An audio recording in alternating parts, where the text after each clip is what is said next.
Саламатсызбы урматтуу туугандар, биздин маегибиздин коногу Турдубаева Бориса Майлыевна. Бекмамат Осмонов атындагы Жалал-Абад мамлекеттик университетинин Жалал-Абад колледжинин башчысы. Саламатсыздарбы? Саламатсызбы. Биринчи сурообуз баардыгы эмнеден башталганын айтып бере аласызбы? Сиздин колледжиңиздин кызыктуу тарыхы бар болушу керек. Ооба, биз ушул Жалал-Абад мамлекеттик университетинин Жалал-Абад колледжи болгондуктан Жалал-Абад университетибизге быйыл 100 жыл болот. Бул эмне үчүн быйыл 100 жыл болгонун айта кетейин. 20-24 жылдары Жалал-Абадта педагогикалык курс ачылган. Ушул педагогикалык курстун негизинде кийинчерээк педагогикалык окуу жай ачылып, Александр Сергеевич Пушкин атындагы. Анан ошонун негизинде Жалал-Абад мамлекеттик университети курулуп атат. Анан университеттин астында биздин Жалал-Абад колледж ачылган. Бул педучилищаны эми өзүңүздөр билесиздер, мунун тарыхы аябай чоң. Абдыкадыр Орозбаков бул жерде окуган, Жомарт Бөкөнбаев окуган, Шабданбай Абдыраманов окуган, Рахат Ачылова, Нургазы Билимкулов, Темиркул Үмөталиев, Гапар Айтиев, Муса Адышев, койчу көптөгөн көрүнүктүү адамдар ушул биздин Александр Сергеевич Пушкин атындагы педагогикалык окуу жайды бүтүшкөн. Ал эми ал жерде мугалим болуп иштегендер Төрөгул Айтматов, Хусейин Карасаев кандайдыр бир мезгилде ушул окуу жайга келип иштеп кетишкен. Ушул окуу жайдын мындай кызыктуу тарыхы бизди өтө кубандырат жана сыймыктандырат. Бул Жалал-Абад мамлекеттик университети 1993-жылы ачылганда, андан кийин биздин колледж индустриалдык педагогикалык техникум деген ат менен 1999-жылы ачылган. Андан кийин 2008-жылы ушул Жалал-Абад мамлекеттик университетине Кара Көлдөгү колледж, Аксыдагы колледж, Таш көмүрдөгү жана политехникалык институттун факультеттери кошулуп, анан Кочкор Атадагы колледж, Майлы Суудагы колледждер баардыгы кирип, анан биздин колледждин атын Жалал-Абад колледжи деп аташкан. Ушул Жалал-Абад колледжи Жалал-Абад мамлекеттик университетинин 9-чу колледжи. Ушул жерде бизде минтип айтып коюшат дайыма, ректорлорубуз Жалал-Абад мамлекеттик университети универсалдуу, анан уникалдуу университет деп. Уникалдуулугу ушунда географиялык жайгашышы ар түрдүү да. Бизге окшогон колледждер Жалал-Абад областынын баардык шаарларында, райондорунда жайгашкан. Ошондуктан бул Жалал-Абад шаарында 2 колледж барбыз. Бул медициналык колледж, анан Жалал-Абад колледжи. Ушул Жалал-Абад колледжинде 3500-гө жакын студент бар. 240 мугалим иштейт. Анан адистиктерим да абдан көп. Мен аны өзүнчө сурайт болушум керек. Ушул тарыхта биз ушулардын жолун улап, ошол жердеги кесипти алиге чейин сактап, баалуулугун жоготпой иштейли деп аракет кылабыз. Чоң рахмат, белгилүү инсандарыбыз, адамдарыбыз сиздин колледжден чыккан турбайбы? Академиктер да, саясатчылар да, жазуучулар да бар жүрүшөт. Чоң рахмат эжеке. Экинчи сурообуз, сиздин колледжде окутуу жалпысынан кайсы адистиктер боюнча даярдалынат? Эми биздин жалпы лицензиябыз бар адистиктерибиздин саны 22. Анан учурда 19 адистик боюнча студенттер окуп жатышат. Алсак ветеринария адистиги, бул ветеринардык фельдшер болот. Укук таануу адистиги, алар юрист болушат. Дене тарбия адистиги, бул дене тарбия боюнча мектептерде мугалим болушат. Бан киши, бул бан киши боюнча адис. Экономика жана бухгалтердик эсеп, булар бухгалтерлар. Каржы тармактар боюнча булар финансисттер. Салык жана салык салуу, бул салык боюнча адис болуп иштешет. башталгыч класста окутуу, бул башталгыч класстын мугалими адистигин алып чыгышат. Анан мектепке чейинки билим берүү бар, мектепке чейинки мекемелерде тарбиячы болуп иштешет. Чет тилден экөө бар, Кытай тили, анан англис тили.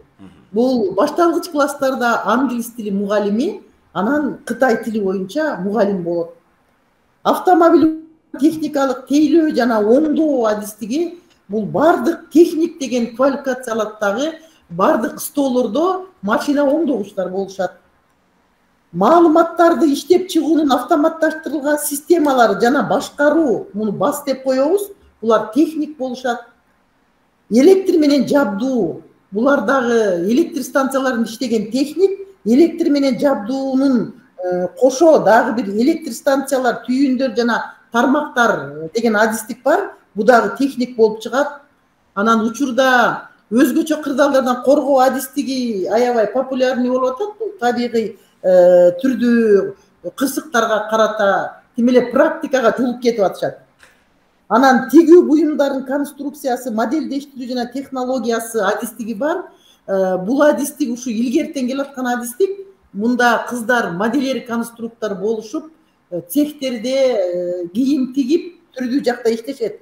Андан кийин автоматташтырган системаларды техникалык жактан, жана эсептөө техникаларын программалык камсыздоо, муну пафтас дейбиз.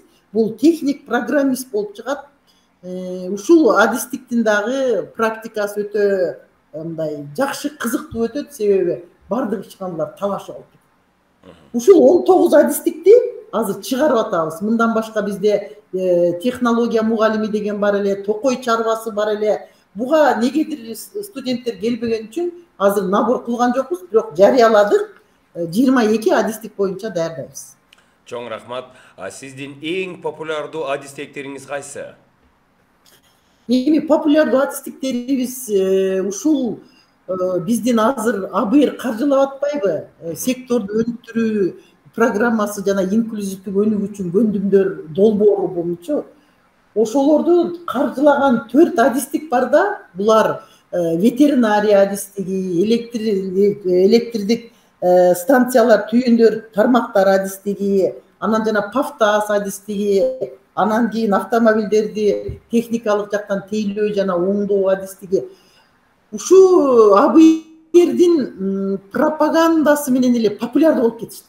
Мурда буларда студенттер аз эле, азыр планыбыз сөзсүз толот. 3 группа объявить десек, 3 группасы тең келет. 2 группаны тиги эмеге кабыл алууга берсек, алар да толот. Андан башка азыркы учурдагы президенттин саясатына ылайык мугалимдердин айлык акысы жогорулагандыгына байланыштуу башталгыч класстарды окутуу, мектепке чейинки билим берүү, дене тарбия, чет тили деген адистиктер популярдуу болуп чыга келишти. Параллельно 7-8 группа окуйт. Ошо 3000дин миңин эле ушул мугалимдик кесип түзүп атат. Андан башка дагы бизде аябай жакшы келип аткандар ветеринардык фельдшерлер. Ушу ветеринардык фельдшерлер болом деген 9 базадан дагы, 11 базадан дагы келген студенттер пландан ашык болуп атат. Деги биздин колледжде студенттер аябай көп келишет, набор толбой калбайт. Жылда ушундай бир жакшы, биздин Жалал абад шаарынын өзүндө эле 6 колледж бар да. Анан мындай ошол конкуренттерибиздин мен аябай изилдеп көрдүм. Конкуренттерибиздин абалын, аларга кандай туруштук беришибиз керек, алар менен кантип иштешибиз керек, калган окуу жайларды набор кандай болуп атат дегенде биздики баары бир алдыда.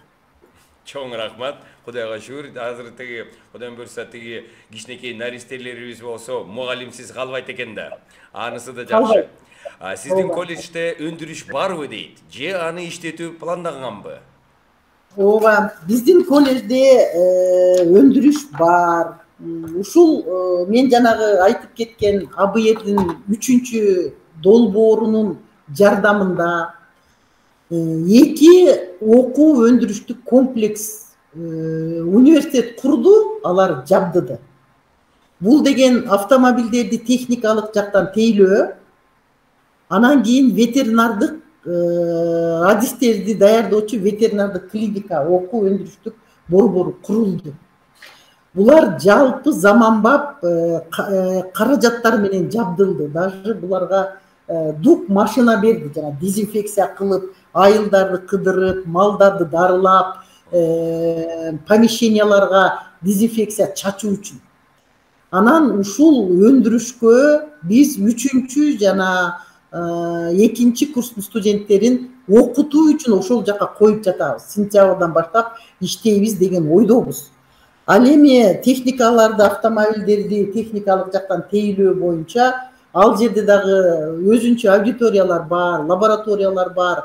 Аларга дагы көп жабдуулар келгендиктен аларды дагы окуталы деп атабыз. Бул жерде эми азыр ушул долбоордун талабы бар да, эме деген жумушчу орунда окутуу, дуалдык окутуу деген. Мунун аябай чоң философиясы бар. Мисалы, жогорку окуу жайлар академиялык чөйрөнү камсыз кылып илим жагына кетсе, орто окуу жайлардын бардыгы бүтөр замат ишке бара турган, практикалык өндүмгө ээ болгон, компетенттүүлүгү жогору, компетенттүүлүккө багытталган окутуудан чыккан студенттерибиз өндүрүшкө керек болот дагы, иштеп атып заводчун тапшырат же очный тапшырат. Мына ошол жерде кантип практикалык өндүмдү калыптандырмак элек, эгер жумушчу орунда окутуу болбосо. Туура. Окуу планыбызда лекцияларды кыскарттык. Биз практикалык сабактарды койдук. Азыр кээ бир сабактарда мындай да, биз эми баягы жогорку окуу жайдын алдында болгондуктан, жогорку окуу жайдын чоңдору колледжде эле жогорку окуу жайга окшоштура беришет да, талаптарын бирдей кылышы эле.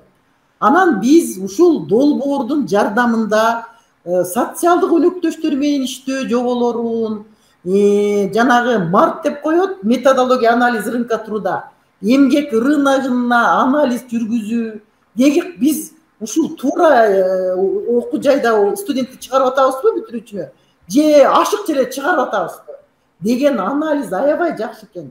Ушул анализди жүргүзүп, атайын ал боюнча адамдар бөлүнүп, анан эмгек рыногунда ордубузду таап атабыз да, ошондон анан өндүрүшкө барып эмне кылыш керек, кантип жумушчу орунда окутушубуз керек, ошолордун баардыгын тактап алдык.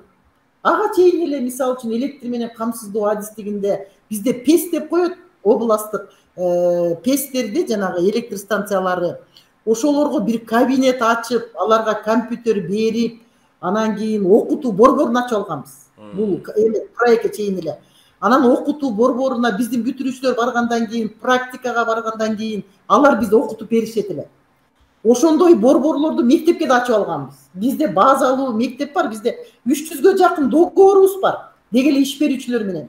Ошолорго мүмкүн болушунча жардам берип, мүмкүн болушунча өзүбүздү таанытып, мектептердеги жаңы окутуу программасыларынан семинарларды өтүп, биздин колледжде 12 улуттук тренер, 2 международный тренер бар да, ошолордун ичинде мен дагы тренермин. Анан биз мектептерди кыдырып, мугалимдердин билимин өркүндөтөбүз. Анан биз быйыл студенттерибизди практикаладык.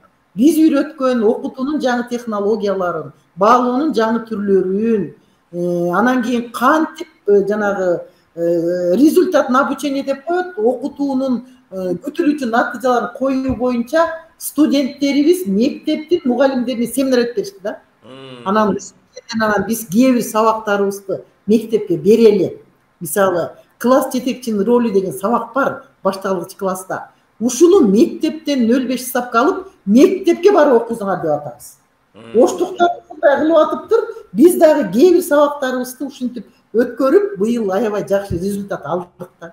Анан өндүрүш деген ушул да, эгер өндүрүш болбосо, өндүрүштө окутуу болбосо, анда биз вуздан айырмабыз жок болуп калат эле. Жогорку окуу жайында негизинен ушу илимге басым жасап, анан теориялык билимдер көбүрөөк. Мен да ушул жака сабак берем да. Ал эми биздин окуу жайда болсо практикалык өндүмдү калыптандыра турган сабактар көбүрөөк маанилүү.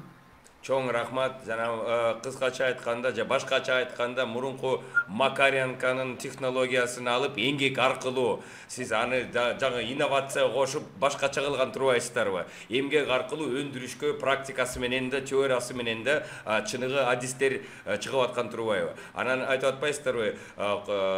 Жана мелдешмелер бар тиги коомдор мененчи, предприятиялар менен түздөн түз адрестүү адистерди даярдап аткан турбайсыздарбы? ооба, түздөн түз берип атабыз. Анан ошол келишим түзгөн мекемелерибиз менен меморандум түзөбүз. Бул меморандум түзүү үчүн чоң иш-чара уюштурабыз. Иш-чара уюштуруп, мастер-класстарыбызды көрсөтүп, анан алар менен кол коюшуп, анан барып мекемелеринде, анан бизде аябай быйыл жакшы бир иш-чаралар болду. 19 адистик 54 конок лекция өткөрдү. Мен жаңы эле отчет бердим окумуштуулар кеңешинде. Конок лекция деген мындай да, мисалы ушул Пафтастын жанагы техник программисттер Телекомдон, жакшы программа түзгөн башка жактардан, Бишкектен мисалы үчүн ошолордун бардыгын чакырып, анан студенттерге конок лекция өтүшөт. Эми күнү келе мага окшогон мугалим кире берсе, студенттерге деле кызык эмес да, окшош болуп эле бардыгы. Анан ошондуктан биз эмени тиги мындай ракурсту, форматты өзгөртүп, ар бир семестрде 3төн конок лекция кыласыңар деп анан өндүрүштөн чакырып келсек, балдарга аябай мотивация болот экен. Келсеңер мунугун иштейсиңер, анан биз жанагы окуу программабызды, анан кийин жанагы ОПОП деп коет, билим берүү программабызды бардыгын эксперттен өткөрөбүз да. Эксперттер ошолор болот. Ишкананын жетекчиси конок лекцияга ошолор чакырып, анан учебный планыбызды коюп, анан компетенттүүлүктөрүбүздү коюп, эми эки түрдүү компетенттүүлүгүбүз бар да, бирөө жалпы компетенттүүлүк, бирөө кесиптик компетенттүүлүк. Анан кээ бир студенттер ушу жалпы компетенттүүлүктү калыптандыра турган жанагы философия, кыргыз тил, орус тил, тарых, математика, жазуу деген сабактарды эле адис болбосок, буларды эмнеге окуйбуз деп эле мындай возмущать этип беришет да. Анан ошол келген адамдар, жалаң эле ишти билген менен силердин адамдык сапатыңар, кылган мамилеңер, командада иштегениңер, ишке жоопкерчилигиңер деги эле коомдогу ордуңар ушул жалпы компетенттүүлүктөр менен калыптанат. Буларды дагы кошо ала жүргүлө. Кесип эле билип эле, эчтекени билбей эле ушу кетишке эле сен машина оңдоп отура бермек белең. Той ашка барасың, тос сүйлөйсүң, аласың, кыз бересиң, анан жоро күтөсүң. Ошондой жашоо бул жалпы компетенттүүлүккө калыптандыра турган, жетекчиге мамиле кыласың, жолдошторуң менен мамиледе болосуң дегендерди ушундай сонун айтып беришкенде, бардыгы манас абединен сүйүп калышат. Керек турбайбы дешип. Анан ошондой конок лекцияларыбыз аябай результат берди. Даже 9 базадагыларды дагы, бизде эми 11 базадан келет, анан 9 базадан келет да. 9 база менен келгендер мектептин эле программасын окуйт да. Анан мектептин программасын окуганда алар жанагындай кесиптик сабактар кирбегендиктен мектеп турбайбы деп башында ойлошот. Анан ошолорго да конок лекцияларды уюштуруп койдук. Эмдиги жылы эле сен ушундайларды жасайсың деп. Өндүрүш менен ошо байланышып тыгыз болмой сайын биз АБРдин ишеничин актай албайбыз. Кыскача айтканда, билим берүүгө башка көз карашты киргизген турбайсыздарбы? Анысы болбосо да болбойт. Чоң рахмат.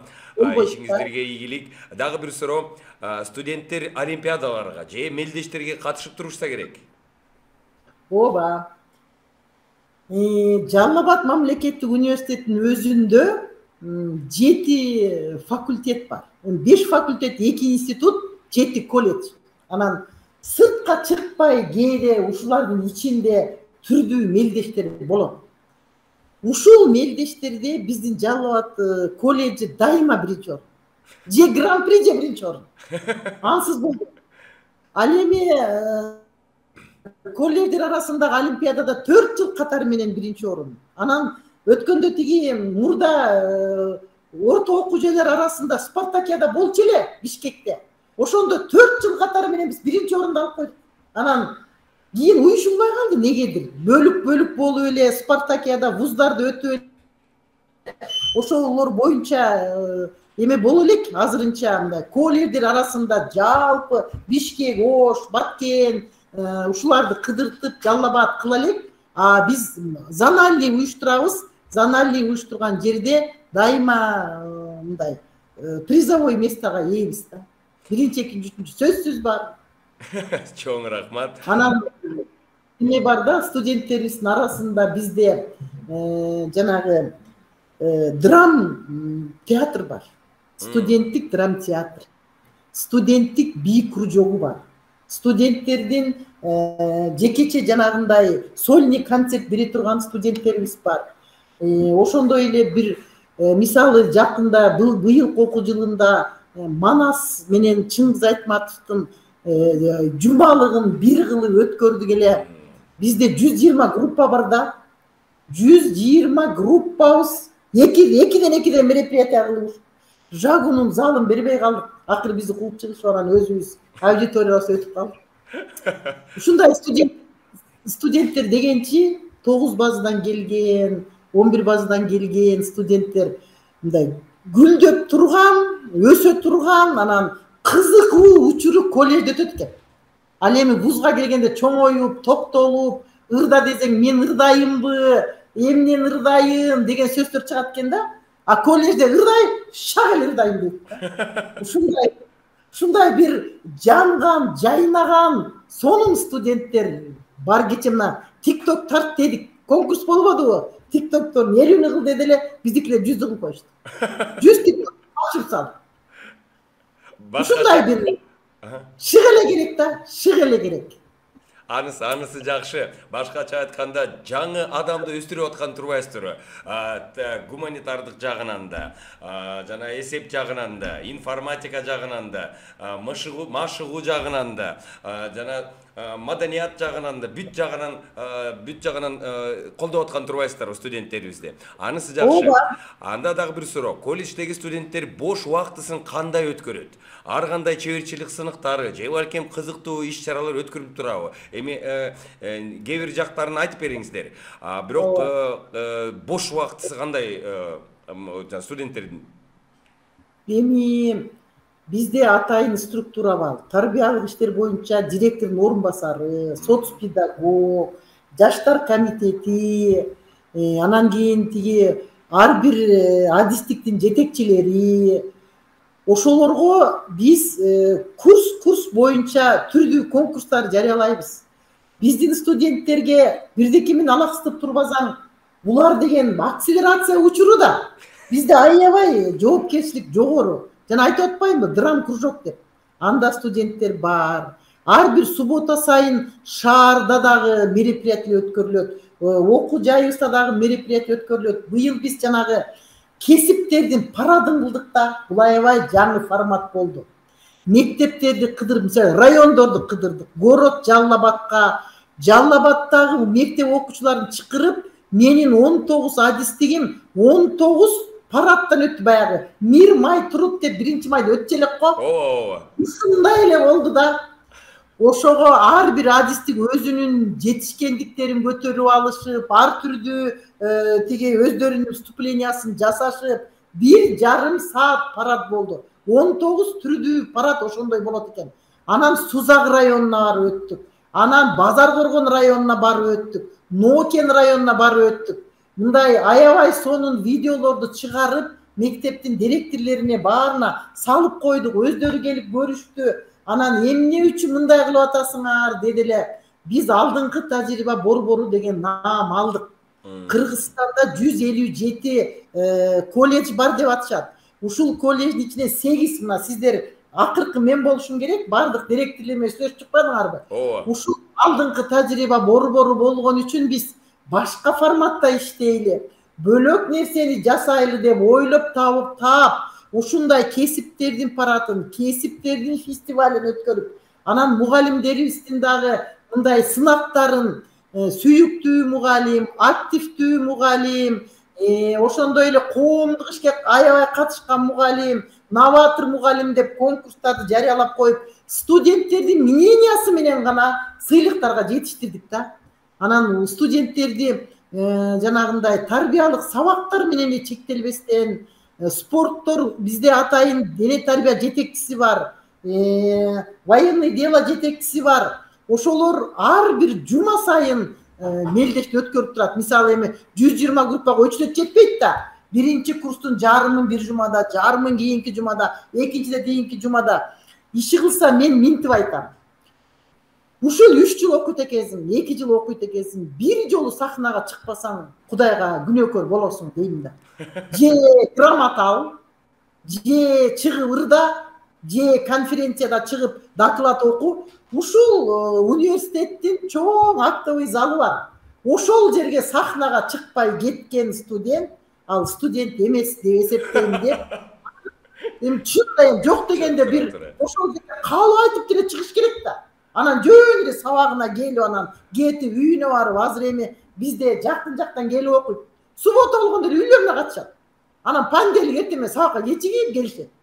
Ошондон көрө суббота күнү башка иш-чараларды кылбайлы. Ушуга үйрөтүп бүткүчө 2 жыл өтүп калат. Анан биздики бүтүп калат. Ушундай студенттер мындай өмүрү жетишпей калат деп атам да. Эмес.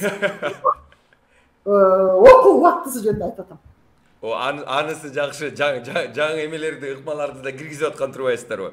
Дагы бир суроо. Сиздин колледждин бүтүрүүчүлөрү кайсы ири компанияларда иштейт? Ушу биздин колледждин бүтүрүүчүлөрү, мен жакында эле бир студент менен тиги ата-энелер чогулушун кылдык да. Ата-энелер чогулушун кылганда давай ушуну форматын өзгөртөлү деп ата-энелерге бүтүрүүчүлөрдү чакырып, иш берүүчүлөрдү чакырып, анан аларга болсо аябай түшүндүрдүк. Анан минтип атап койдук да, мисалы бүтүрүүчүлөрдөн жактын студенттерине 5 насаат, иш берүүчүлөрдөн ата-энелерге 6 кеңеш деген. Анан кийин тиги жактын, биз жак деп коебуз да, Жалал-Абад коллежи. Жактын мугалимдеринен ата-энелерден бир 10 сураныч, ата-энелердин биздин администрацияга өтүнүчү жети деп мындай санын коюп, анан ошондо анан бүтүрүүчүлөрдү чакырдык да. Анан бир бүтүрүүчү бар экен, Касымбекова Анара деген. Булчу Москва МГУда окуйт экен. МГУда иштейт экен, кандидат педагогических наук болуптур. Биздин чет тилден бүткөн бул видео кайрылуу менен эме кылды, аекте тиги сүйлөп берди. Анан бир балабыз Исмаилов Фарахидин деген Тайванда Милан деген чоң компанияда менеджер болуп иштейт экен. Бул биздин ушул жанагы бас деп коет, башкаруу автоматталган системасын бүтүптүр. Аябай жакшы айтыш иштеп экен. Анан чет тилди да бүттүм. Бизден бүткөндөн, конечно, жогорку окуу жайын бүтөт да. Бирок булар аябай билимдин башаты, ушундай көп көндүмдөр силерден алганбыз деп аябай видеодон көрсөтүштү. Анан бул жерде эми тиги шаардын мэри эле боло эле экен, бирок вице-мэр, анан кийин замаким, ушундай бүтүрүүчүлөрүбүз бар. Бизден кийин жагырын бүткөн андай мындай. Анан ошолордун 4-5 келип, анан ата-энелердин биз только биринчи курстардыкын чакырганбыз. Себеби биринчи курстун өзүндө 700 студент окуйт да. Анан ата-энелердин баарын батыра албайбыз. Анан буларга аябагандай мотивация болду да. Менин балам да ушулардай болот турбайбы? Ата-энени чакырып алып, бул балам жакшы окуйт, бул балам начар окуйт. Анан контракт эмне төлөтпөйсүң? Анан тиги деп жүргөнбүз да.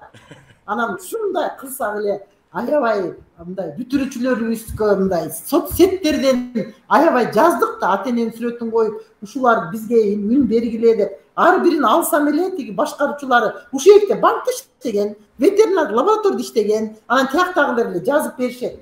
Анан давай чоңдорун жазалы деп, анан ушундай жолугушу кылып бүтүрүүчүлөр ассоциациясын түздүк. Эми муну биз андан ары жолго коебуз. Ассоциациянын мүчөлүгүнө даже ошо Тайвандагы бала айтты. Мен даже финансылык жардам бере аламын деп. Аны кое тур дедик. Азыр биз ушундай бир өзүбүзчө чоң организация бололу, бүтүрүүчүлөр ассоциациясы. Анан ошо ишти баштайбыз дедик. Демек биздин учубуз кур эмес, бизде эле мактана турган, бизде эле даңктана турган жакшынакай бүтүрүүчүбүз бар экен. Ооба, жаңы кадамдарды жасап аткан турбайсыңарбы жаңы багытта? Анысы жакшымы? Мисалы мага аябай жакты жанагы 5 кеңеш, 6 насаат дегениңиздер. Жаңы сонун кылып айтып беришти аларды. Аябай биз эмеге жазып турдук сразу экранга. Анан ошо менен иштедик. Анан кийин бүтүрүндө анан ата-энелерге жакшы алкыш кагаздарын берип, беттеринен өп, арасында спонсорлор чыкты. О, мен арабтар менен иштейм, анан мен тиги Кореяда иштейм. Силерге муноо керек турбайбы дегендер чыкты. Жаңы келген биринчи курстан бүтүрүүчүлөр менен да байланышышты, телефондорун алмашышты. Анан эми күздө экинчи курсту өткөрөлү деп атабыз. Эми бизде мындай болуп атпайбы азыр? Ремонтубуз бүтпөй, сентябрдан жаңы корпуска киребиз. Анан эми аябай көп шыктанган, көп кыла турган ишибиз толуп турат. Короче, ошолорду жасайбыз. Жаңы инновациялык технологияларды киргизип аткан турбайсыздарбы?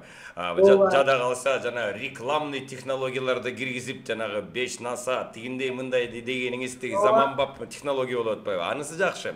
Дагы бир суроо. Студенттериңиз түздөн түз жумуш ордуна билим ала турган практика өтүүчү жайлары сунуштайсыздарбы? Ооба, сунуштайбыз. Бизде мындай да. Мен иш берүүчүлөрүмдүн баардыгын жазып алдым эле. Тиги практика 3 бизде. Биринчиси окуу практикасы, бул үйрөнчүк болот. 2 жума барып келишет. Анан өндүрүштүк практика деген бар. Өндүрүштүк практикада өндүрүштө кадимкидей иштеп келет. Анан квалификация алдындагы же диплом алдындагы практика бар. Бул 8 жума. Ушул практикада эле балдарыбыз ишке жайгашат. Анан биз айтабыз, 1 ай калганда, бүтөрүнө 1 ай калганда практика бүтөт да. Эми 1 ай чыдап тургула. 1 ай окугандан кийин анан ошол эмеге барасыңар. Ишке. Ишке барып иштеп келесиңер. Азыр мына социалдык иш деген адистигибиз бар да.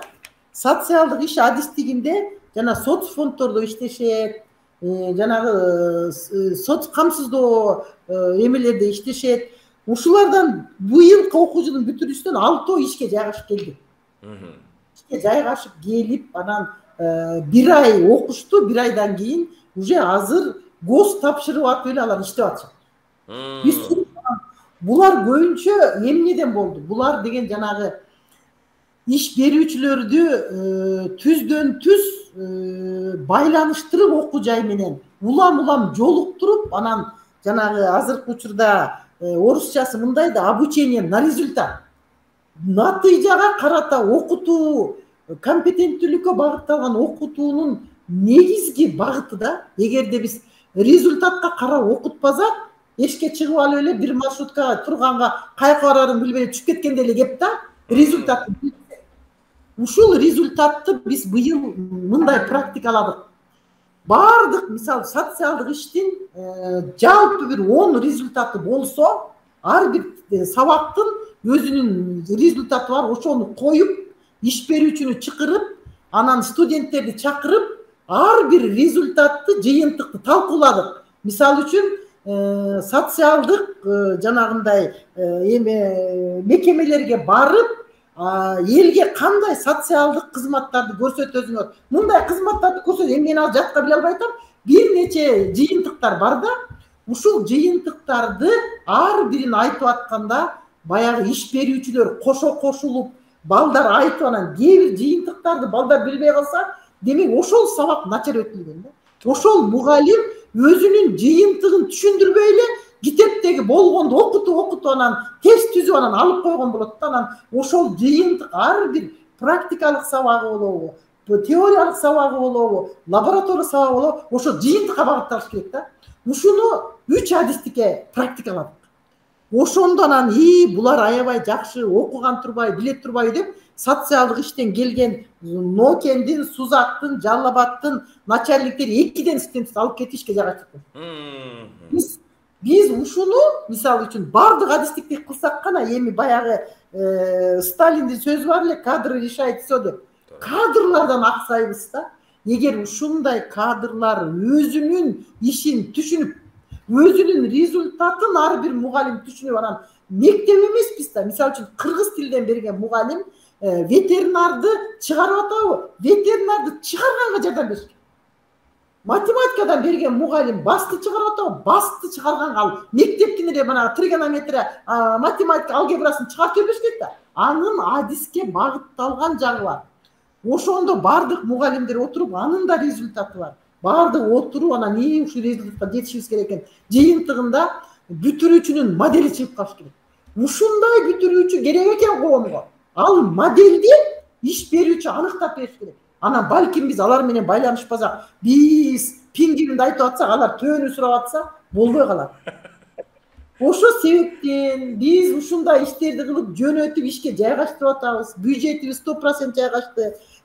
Контракттарыбыз азыр 43% деп бердик, эми жайгашкандан кийин да көрөбүз да, жылда контракт бүткөндөн ишке жайгаштырып атабыз. Быйыл ушундай практикаладык. Буну неден таптык? Жанагы анализ рынка труда, эмгек рыногун анализдеп, ваканттык орундарга жарманкелерди уюштурганда чыгат экен да. Эми буга талыкпаган эмгек, ошондуктан мен карьера бөлүмүн ачтым. Ой, ректордон суранып атып, ушу карьера деген кишини ачып бергилечи. Ушул карьера иштебесе болбойт экен деп, азыр эми аны дагы өзүнчө кабилет коюп өнүп туруп атабыз. Карьераны иши укмуш экен, муну окутуп, ушул АБЭ үйрөттү. Профориентацияны кантип жүргүзүштү үйрөттү жанагы Сергей Макаров деген. Мен демесем ой келбейт болчу, жанагындай парадты кылып, ушундай мектептерди таң калтыра турган нерселерди биз ошол жактан, эми алар түздөн түз айтпаса дагы жаңыча нерсе үйрөттү. Буга өзүм барып катышып келдим. Мен көбүнчө окууларга өзүм катышып келем да, бирөөнү жөнөтүп кайра келип, "Эмне үйлөндүң?" десең эле, бүдөмүк айтса, аны кайра сурап, программасын алып кайра отургузуп окутам. Ушуну үйрөнгөн турбайсыңарбы?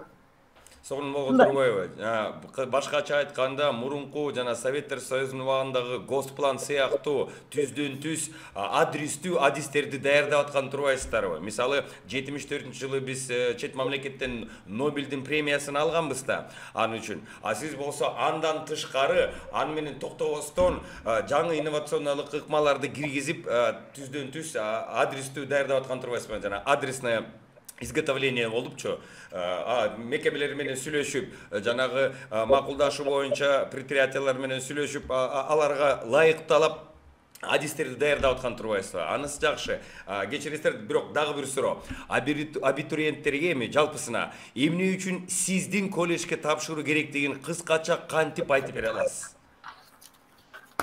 Эми бизде болсо тиги, мен сайтка да жайгаштырып койдум эле. ЖАКтын баалуулугу, ЖАКтын иштөө принциптери, ЖАКтын келечектеги максаттары, анан кийин ЖАКтын артыкчылыктары деген бир кызыгып биздин сайтты ачып көрсөңүз, ошол жерге ушундайларды бөлүп жайгаштыргам да, анан дагы бир буклет чыгарып койдук эле. Ушул ЖАКтын абитуриенттер ЖАКка тапшыруунун 7 себеби деп. Эми жөн эле тапшыра бер дебестен мындай себептерин бөлүп жазып койдук да. Эмне үчүн силерге келебиз дегенде, бизге келгендин 7 себеби бар деп айтканга жакшы деп да. Артыкчылык дебей, мактанбайбы? Мактанбай, себептерин айтып, анан эми Жалал Абад областында ушул алдыңкы тажрыйба борбору буз деп аткан биз эле болуп атпайлыкпы? Анан, студия абитуриенттер, сиздер алдыңкы тажрыйба борборунда окуйсуңар. Силер биздин эшиктин алдынан чыкканда алдыңкы тажрыйба борбору студенттери келатат дейт. Ошон үчүн келгиле деп коям, биринчисин.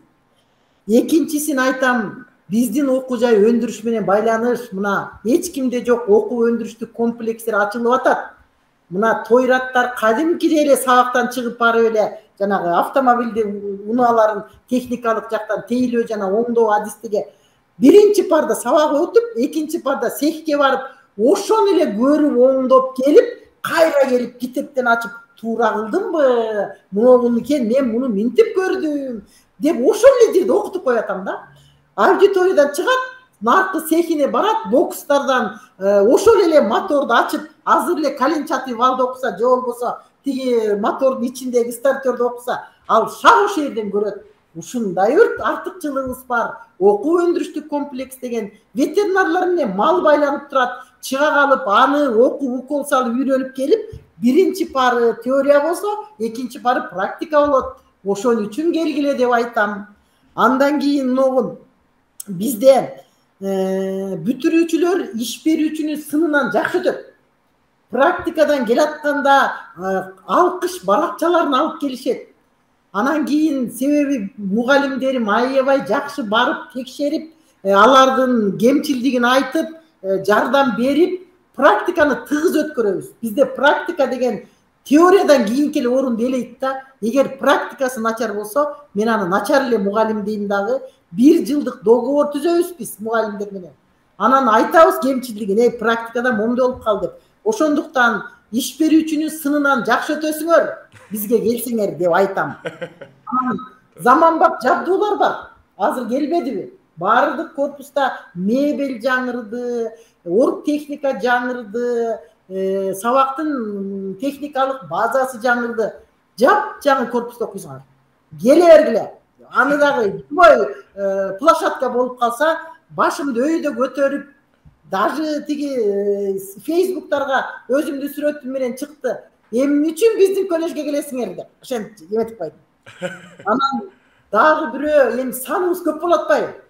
Мисалы 3000ден ашык студент болсо, 240 мугалим болсо, демек бизде өнүгүү бар да. Эгер өнүгүү жок болсо, студент качып кетет эле да. Мына өнүгүү каякта? Өнүгүү бизде деп коем. Анан айтам, кандай конкурс болбосун, кандай таймаш болбосун, шаарда болобу, облуста болобу, республикада болобу, сөзсүз орун алышат да. Орун алмайын келбейсиңер деп коем менчи. Ушул дайыма мындай алдыңкы студенттер көп, орундарга жетебиз. Ошондуктан силер жөн эле коллежге келбейсиңер. Силер мындай бир өзүнүн орду бар, жүзү бар, элдер эсептешкен коллежге келесиңер дейм. Анан бизде ишкердик курс окутулат. Бу дагы ушул АБРдин 2 жылдан 3 жылдан берки аракети. Биринчи приоритеттүү адистиктер деп 4-өн тандашканда, ошол приоритеттүү адистиктерге эле кирген биринчи жылы. Анан азыр 19 адистик болсо 19га тең ушул ишкердик курсун окуттук. Бул ишкердик курсу жакшы экен. Азыркы учурда жанагы министерствонун тиги инкубация, бизнес инкубация, бу инкубаторлор боюнча жобосу чыкпады. Анан стартапты кылгыла деп атат. Азыр жаңы стартап, биз 100 стартапты пландаштырып атабыз. Стартаптардын бардыгы тиги чыгыш керек болуп атат. Мисалы үчүн жанагы Пафтас деп атпайлыкпы? Программа түзгөн балдарыбыз мугалимдердин чыгарган окуу усулдук комплекстери бар. Ар бир мугалим өзү окуу усулдук комплекс жазат. Бирок аны электронный эле тиги АБМге жүктөп койсо, электрондук китеп болбойт да. Электрондук китеп жасоо үчүн биз студенттерге кандайдыр бир акча төлөө менен кайрылабыз. Алар өзүнүн стартабын ачат. Эми бизнес инкубатор болсо, счет ачам деп атат ректор. Ошондо кандайдыр бир бөлүгү биздин ушул окуу усулдук жанагы окуу өндүрүштүк комплекске келе берет дагы өзүнчө бир мындай чакан ишкана болобуз. Түрдүү стартаптар бар, чакан ишкана болобуз да. Ошондуктан ишкердик курсун дене тарбия мугалимине дагы, башталгыч класста окутууга дагы бардык адистикти киргизгендиктен бөлөк коллеждерден ошонусубуз менен айырмаланабыз. Силер ишкер болосуңар. Эч ким силерди ишке албаса, жеке бизнес ачасың дагы, байып бизнесмен болуп кетесиң деп. Кепилдик берген үчүн бүт эмелер даяр болуп атпайбы? Дагы бир суроо. Окутуу англис тилинде жүргүзүлөбү дейт? Окутуу англис тилинде жүргүзүлбөйт. Бир эле ушул жанагы англис тилинде гана жүргүзүлөт. Бирок биз аябай азыр ойлонуп турабыз. Жанагы азыр көп тилдүүлүк программа менен иштейбиз.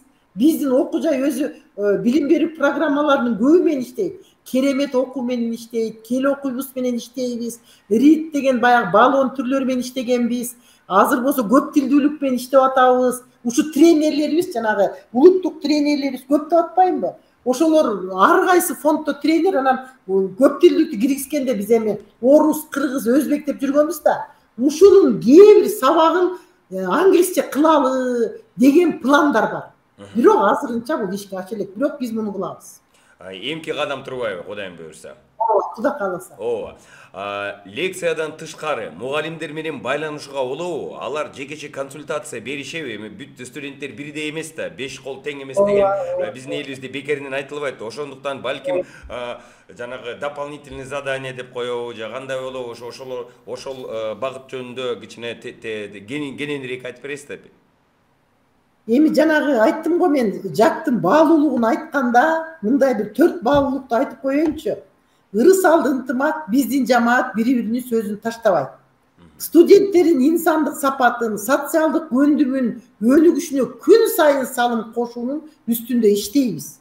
Окутуучулар өз сабагын окутуунун жаңы технологияны колдонуп өтө алышат. Окуу жайыбыз өз бүтүрүүчүлөрүбүз менен сыймыктанабыз. Социалдык өнөктөштөрдүн колдоосу бизди шыктандырат. Ошондой эле окуучулардын санариптик сабаттуулугу жетиштүү. Ушул жердечи жанагы студенттин өнүгүшү үчүн күн сайын кызмат кылабыз дегенде биз өзү мындай ылгайбыз. Одаренный балдар, орточо балдар, анан жардамга муктаж балдар.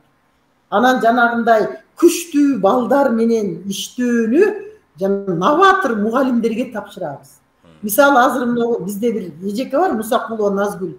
Азыр эле мен бияка кирерде бир студент аябай жакшы защита кылып атат экен. Бул 3 жылдан бери ошо менен иштейт.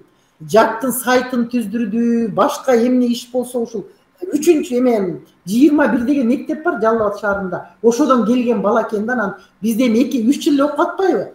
Бул аябай мындай программист болуп даяр болуп калганда ушуга окшогон балдарды өзүбүзгө алып калалы. Себеби мен бул менен тыгыз иштеп турдум. Азыр бардык программаны түзө алат. JavaScript программасы менен аябай жакшы иштейт деп ушу 20-30 мүнөт мурун эле мага келип айтып кетти. Анан мен мейли мындай балдарды колдойлу, анан тияк бияка кетип калбасын деп сүйлөштүм. Ушундай балдар менен иштеген мугалимдерибиз дагы бар да.